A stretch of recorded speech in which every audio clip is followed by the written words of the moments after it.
آباد حضرات کیا ارشاد فرمایا، کہا جائیے محمد بن مسلمہ رضی اللہ تعالیٰ عنہ کے ارشاد فرمایا کوفہ کے اندر جائیے، سعد ابن ابی وقاص کے بارے میں کچھ لوگوں نے کچھ خطوط لکھے ہیں، معلومات لے کر آئیے۔ جہاں بھی گئے ہر ایک نے ان کے حق میں گواہی دی۔ کوفہ کے نواح میں ایک محلے کی مسجد تھی، اس مسجد کے اندر ایک شخص تھا اسامہ بن قتادہ، آیا کہنے لگا مال غنیمت صحیح تقسیم نہیں کرتے، معاملات کے اندر درستگی نہیں، اور جو بدبخت نے آخری بات کہی وہ یہ تھی انہو لا یحسن یصلی، وہ نماز صحیح طریقے سے نہیں پڑھتے، صحیح طریقے سے نہیں پڑھاتے۔ جب یہ خبر ملی نا سیدھے گئے عمر بن خطاب رضی اللہ تعالی عنہ کے پاس، اور سعد ابن ابی وقاص وہ نصیبوں والے ہیں، عشرہ مبشرہ میں بھی شامل ہیں، وہ نصیبوں والے ہیں کہ سیدنا سعد ابن ابی وقاص رضی اللہ تعالیٰ عنہ صحابہ کرام کی جماعت میں وہ خوش نصیب ہیں۔ جو بھی صحابی آیا اس نے کیا کہا، رضی اللہ تعالیٰ عنہ نے کیا کہا، یا رسول اللہ فداک ابی و امی، یا رسول اللہ فداک ابی و امی۔ آقا علیہ السلام تیر نکال کر کے سیدنا سعد ابن ابی وقاص کو عطا فرماتے ہیں اور ارشاد فرماتے ہیں ارمی یا سعد فداک ابی و امی، سعد تیر چلا میرے ماں باپ تجھ پہ قربان ہو جائیں۔ اتنا نصیبوں والا۔ بلوا کر کے دوسری باتیں نہیں کہا، یہ چیزیں تھی تین، مجھے آپ نماز پڑھ کے دکھائیں۔ نماز جب پڑھی نا تو سیدنا عمر بن خطاب رضی اللہ تعالیٰ عنہ ارشاد فرماتے ہیں اللہ کی قسم اللہ کے نبی جناب محمد رسول اللہ صلی اللہ علیہ وسلم نے ایسی ہی نماز ہمیں پڑھ کے دکھائی، ایسی ہی سکھائی۔ آقا علیہ السلام سے اتنا پیار کرنے والی ہستی سیدنا عمر بن خطاب رضی اللہ تعالیٰ عنہ نے دیکھا، کہا حضرت ہوا کیا؟ کہا آپ پہ 3 الزام تھے، وہ الزام غلط تھے، کس نے لگائے؟ اسامہ بن قتادہ نے۔ اور نماز ہی کی باری میں یہ بات پھر آگے چلتی ہے۔ شام سے ایک شخص آیا بزرگ 80 سال کا، سفید ریش، جسم کالا ہو چکا، مدینے کی زمین کی رنگت کی انداز میں اس کا رنگ تبدیل ہو چکا۔ وہ شخص نا آیا، اطلاع دی، 1 مہینے کا سفر، گرمیوں کا موسم، عرب کی گرمی، 80 سال کے بزرگ اونٹنی پہ بیٹھے بیٹھے تھک گئے۔ پیغام بھیجا سیدنا عمر بن خطاب رضی اللہ تعالیٰ عنہ کو، ان کی زیارت کرنا چاہتا ہوں، ملنا چاہتا ہوں، تشریف لائے۔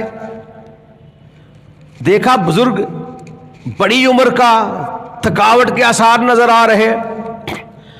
حضرت کیسے تشریف لائے؟ زبان سے نکلا کہ آپ نے رسول اللہ صلی اللہ علیہ وسلم سے نماز کی اتحیات سیکھی ہے، جو آپ نے رسول اللہ سے سیکھی ہے مجھے وہ اتحیات سکھا دیں، میرا سفر پورا ہو گیا، میں واپس چلا جاؤں گا۔ عمر بن خطاب رضی اللہ تعالیٰ عنہ زار و کتار رونے لگے، داڑھی بھیگ گئی، کرتا بھیگ گیا، اور ارشاد فرمایا اللہ کی قسم ہے جس کے ہاتھ میں میری جان ہے، اللہ نے اس شخص پر جہنم کی آگ کو حرام قرار دے دیا ہے۔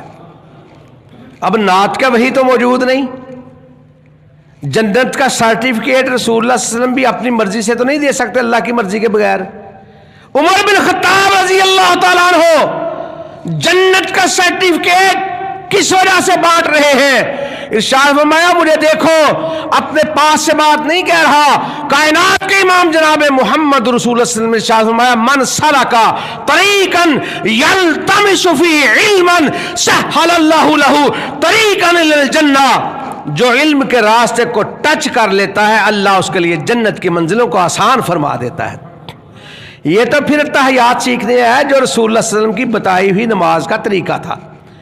سعد ابن ابی وقاص رضی اللہ تعالیٰ عنہ کو جیسے ہی مسنون نماز پڑھتے ہوئے دیکھا، باتیں بتلا دی، پھر سعد ابن ابی وقاص رضی اللہ تعالیٰ عنہ کھڑے ہوئے، اللہ جی اس نے مجھ پہ 3 الزام لگائے ہیں، بخاری شریف پڑھو، علماء اکرام سے پوچھو، کہا 3 الزام لگائے، اللہ میں اس شخص کے لیے 3 بد دعائیں کرتا ہوں، اللہ اپنی بارگاہ میں قبول و منظور فرما لینا۔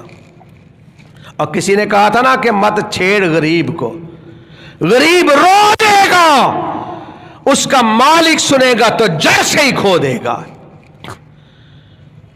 اللہ اسے فقر و فاقہ کے اندر مبتلا کر دے، فتنوں کے اندر مبتلا کر کے رذیل عمر دے دے۔ پھر کیا ہوا؟ کوفے کا مین گیٹ تھا، کوفے کا دروازہ، نبی کی نماز کے بارے میں کہا انہ لا یحسن یصلی، یہ نماز صحیح طریقے سے نہیں پڑھتے۔ آج اگر آپ کو کہتا نا شریر گھوڑے کی دموں کی طرح اللہ کے نبی نے منع فرمایا اور اشارہ کرتا ہے رفع جان کی طرف، آپ آمین کہیں، سورۃ فاتحہ پڑھیں، انگاروں کا تذکرہ کرتا ہے، آقا علیہ السلام کی نماز کو استہزاء اور مذاق کے انداز میں لینے والے سن کیا کہا؟ کوفے کے دروازے پہ سفید ریش بزرگ کھڑا ہوا، نوجوان لڑکیاں آتی ہیں، بالکل صحیح کھڑا ہوتا ہے، لڑکیاں آتی ہے، کوئی اس کو پتھر مارتی ہے، کوئی جوتے اتار کے مارتی ہے۔ بابا جی یہ جوتے آپ کو کیوں پڑ رہے ہیں؟ پتھر کیوں پڑ رہے؟ ڈنڈے کیوں مارے جا رہے؟ کہا مجھے سعد بن ابی وقاص کی بد دعا لے گئی، میں نے نبی کی نماز کا استہزاء اڑایا تھا، میں نے مذاق اڑایا تھا، اس نے کہا تھا فتنے، رذیل عمر، فقر و فاقہ، ساری اللہ کے ولی کی دعائیں پوری ہو گئی۔ سفید ریش وہ جس کی اللہ دعا رد نہیں فرماتا، اور سفید ریش جب دعا دیتا ہے جس کی عزت کی جائے سفید ریش کی گویا کہ رب کی عزت کی، اور جس نے صلہ رحمی کے ساتھ اپنے بزرگ کی عزت کی، احترام کیا، اللہ کے نبی جناب محمد رسول اللہ صلی اللہ علیہ وسلم نے ایک ایسا نسخہ عطا فرمایا ہے، جس جوان نے اس نسخے کو استعمال کر لیا، اس طریقے کو اختیار کر لیا، جب تک وہ بزرگ نہیں ہو جاتا اس طریقے پہ عمل کر لے جو رسول اللہ کے نے فرمایا، آپ یقین کیجئے ممبر رسول پر کھڑا ہو جائے، مجمع کے سامنے اعلان کر دے، قرآن پاک ہاتھ میں پکڑ کر اللہ کی قسم کھا کر کے گواہی دے دے اور لوگوں کو کہہ دے میں نے نبی علیہ السلام کا بتایا ہوا وہ طریقہ اس پہ عمل کر لیا ہے، اللہ کی قسم ہے مجھے جوانی میں موت نہیں آئے گی، جو جوانی عمل کر لے گا اسے جوانی میں موت نہیں آ سکتی۔ علماء کرام تشریف فرما ہے، احباب حیران ہوں گے کہ جب موت کا وقت جو مقرر ہے، اذا جاء اجلهم لا يستاخرون ساعة ولا يستقدمون، جب موت آنی ہے ایک لمحہ آگے پیچھے نہیں ہونا۔ پھر یہ کیسا بندہ ہے جو قرآن ہاتھ میں پکڑ کے کہتا ہے مجھے جوانی میں موت نہیں آئے گی؟ یہ نسخہ میں نہیں بتا رہا، یہ کائنات کے امام جناب محمد رسول اللہ نے ارشاد فرمایا۔ وہ نسخہ کیا ہے؟ حدیث ہے رسول اللہ صلی اللہ علیہ وسلم کی، ما اکرم شاب شیخا من اجل سنہ الا قیض اللہ له من یکرمہ کما قال النبی صلی اللہ علیہ وسلم۔ جو نوجوان کسی بزرگ کی عزت کرتا ہے اس کے بڑھاپے کی وجہ سے، پھر جب یہ جوان بوڑھا ہوگا، بزرگ کی عزت کی، اس کی بزرگی کی وجہ سے، آقا علیہ السلام نے فرمایا جب پھر یہ جوان بوڑھا ہوگا اللہ اس کے لیے ایسے جوانوں کو پیدا کر دے گا جو اللہ کی رضا کے لیے اس کی عزت کریں گے۔ مفہوم معانی اللہ کے فضل سے یہی ہے، اور آقا علیہ السلام کی بات کا مذاق اڑانا استغفر اللہ معاذ اللہ۔